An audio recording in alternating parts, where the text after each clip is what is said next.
Saturday in October? Yeah, very, very excited. Been dreaming of this since I was a kid. Grew up watching this game. So just blessed to play, honestly, just another SEC game, another ranked opponent at home. So just very, very excited. What do you remember about the third Saturday, October, as a kid? Just growing up, how special it was to both parties. Being from the state of Tennessee, and also the University of Alabama being a part of that. What a great, just what a great tradition with the cigars and always on the third Saturday of October. This is what college football is all about. This is what SEC football is all about. Two great teams going at it, every year. So just really looking forward to the opportunity. I know you're a fan of your dad's team, but did you grow up rooting for the Vols, and was there ever an early memory of this rivalry where maybe you were on the other side? Yeah, of course, like I grew up, watching them. Favorite guy was Peyton Manning. I remember, my dad playing them. I guess it would have been Derek Dooley's first ever game there. Whooped my dad's tail like 50-0, right? I actually had two memories. One was I was crying in the little locker room right there because I didn't really know at the time that FBS versus FCS how it worked or whatever. So I was like 50-0, like what the heck, what's going on? But the second part was Peyton Manning was on the other sideline. In pregame, I walked over there and I asked him, how does it feel to play against your brother in NFL? And I remember like it was yesterday. He was like, man, it's really hard, but it's fun. So that's one of my favorite memories as a kid, good and bad, but just great to be a part of that.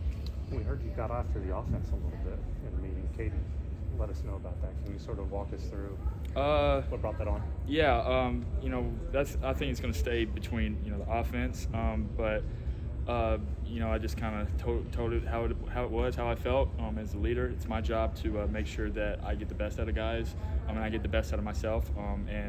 I just felt like the last couple games we hadn't executed very well in some things. So I just wanted to make sure that the guys understand what the standard is here and what the standard is of this offense. But yeah, I won't keep that between us. How do you evaluate where you can get better? What are the big things point of emphasis for what you're looking at? Yeah, I can get the ball out quicker. Understand that just because they're bringing some type of pressure, right? I got to understand. I can get the ball out quicker in the flat and on my checkdowns. I can not take as many sacks. When I get out of the pocket, right? Understand situational ball better on third down. Instead of waiting on the big ball, just kind of taking what they give me. Just some things like that I got to clean up. But it's also disappointing because it's easy stuff. You know what I mean? And I got to make sure that I help my teammates in that type of aspect because they count on me for a lot of stuff, and I'm not executing that, and I'm putting us in a bad position. So. How do you make sure you don't dwell on mistakes and kind of move forward? I feel like in the past, right, that's kind of what kept me from playing to a certain extent. We always talk about going 1-0 here. Just because of what happened, I think about the Vanderbilt game, perfect example, right? First drive, go all the way down there, throw a pick. They go score. I can't just sit there and dwell on the pick, right? Like, we got to keep going, got to keep punching. But you also look back and understand like all the experiences that you have from playing, coming back watching the iPad, right? Just understanding, everything, because everything's just every play's a new learning type thing. You know what I mean? So you just live and you learn, and make sure that you got to keep punching. Ty, when asked Coach Grubb about your throwing mechanics and kind of what he wants to improve, you mentioned like throwing on the run, but he also mentioned like a quick pat with the left hand, but before each throw. Is that something that is natural to you? Is that something that he wants gone, or like what's throwing on the run, I gotta make sure that I'm more accurate in that aspect, just because I kind of rely on my athletic ability a little too much. And the pat comes from a baseball background, pitching, shortstop, whatever position you can think of baseball. Just kind of how I grew up throwing. It's hard, to be honest. We do a lot. I do a bunch of drills, and I also know that he talks about the next level all the time and how DBs are a lot faster, and the the pat is just a half second quick enough to where they can break up a ball or they can intercept it. So I need to definitely work on that, especially with RPOs and other things like that. What kind of goes into, is that just a mental thing? Yeah, it's a mental thing. It's a mechanical thing. But at the same time, right, it's just trying to complete balls. So if it happens, it happens. But I can't just think about it in the game like, oh, don't pat the ball. I'm just playing at that point. What positions in baseball do you play? I played center, shortstop. I pitched. I caught. Played third. I mean, a little bit. You played everywhere. Yeah, I enjoyed baseball a lot. It's huge baseball. Did you get a chance to see that no play last night? Who? The Brewers and the the Dodgers. Yeah. Dodgers won. Freddie Freeman, man, baller. The ball's kept in your hand on all 3 4th down attempts. So what does it say? A, that you have an offensive coordinator that trusts you that much, and then also trusts the offense to go for it in those situations. Yeah, it means a lot, right? I feel like that. Them trusting me to get the ball, give me the ball in that position, right, with the game on the line is huge compliment. But it's also a huge compliment to the offense that one, we can withstand in the pocket, withstand the pass rush, and 2, make plays on the outside like Lazier Brooks did on that 4th down.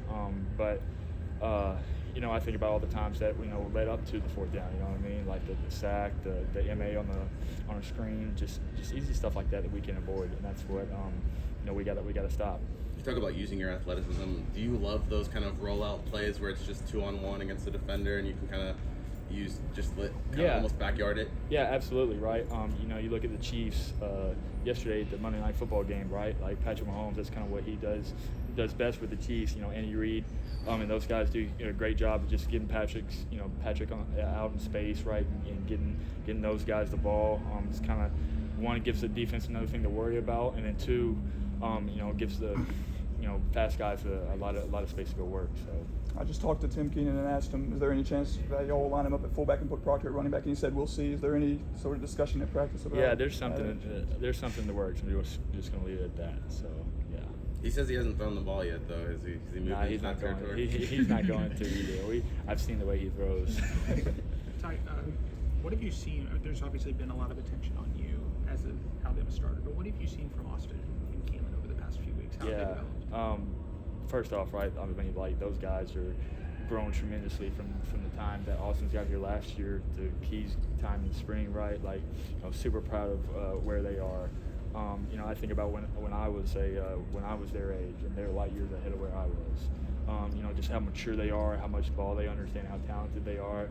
Having confidence in your starter is huge, but having confidence in your second guys is even more of a compliment, right? And I have extremely confident that if something were to happen to me, that those guys would execute it at a high level.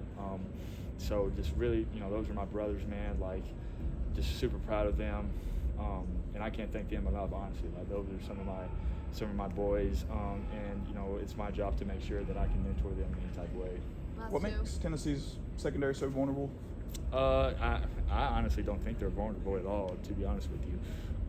They do a lot. They're good up front. They'll play man. They're physical. And they move around. They're fast. It's just like an SEC defense. You know what I mean?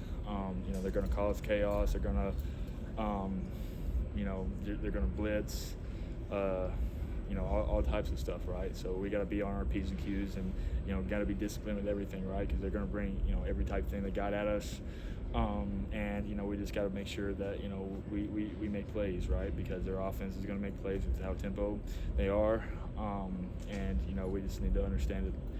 We need to just do our job. You know what I mean? Like, that's a good defense. I'm pretty sure they're like number 1 in sacks, number 1, turnovers and touchdowns, right? So we got to protect the ball, but I don't think they're vulnerable at all, to be honest with you. I think they're one of the top defenses in the country. Do you feel like this wide receiver room is equipped enough to go against a top defense like that? This wide receiver room has skill sets like no other. They each bring a different kind of skill set. What have you seen from them that you feel like is good enough for them to be able to compete against? Well, yeah, I feel like that, I have the best wide receiver room in the country, to be honest with you, right? Not only from the players in general, but how deep they are, right? Really proud of how far Lazier Brooks has came. proud of Rico Scott, you know, Derek Meadows, you know, guys like that. I think of how far, you know, Jalen Mbakwe has come, you know, coming from DB to wide receiver, right? Jalen Hale, like Cole Adams, you know, people don't understand it, but like him, you know, filling that onside kick in the game was very underrated play. And then, you know, the guys like Germ, Ryan, Zay, just, you know, everybody like that, right? You know, it's hard to defend when, you know, everybody thinks we just have one guy. No, we have about 8. You know what I mean? And so being able to get the guys out in space and, you know, spreading them out and being able to throw to a bunch of guys like that, like, I'm extremely blessed, and they make me look good. You know what I mean? And then, you know, not talking about the guys up front with the O-line, and then, you know, you have Josh, Danny, Caleb Edwards coming along, like, you know, just the whole group in general, and makes it hard for guys to cover us. So. Thanks, Ty. Awesome. Thank you.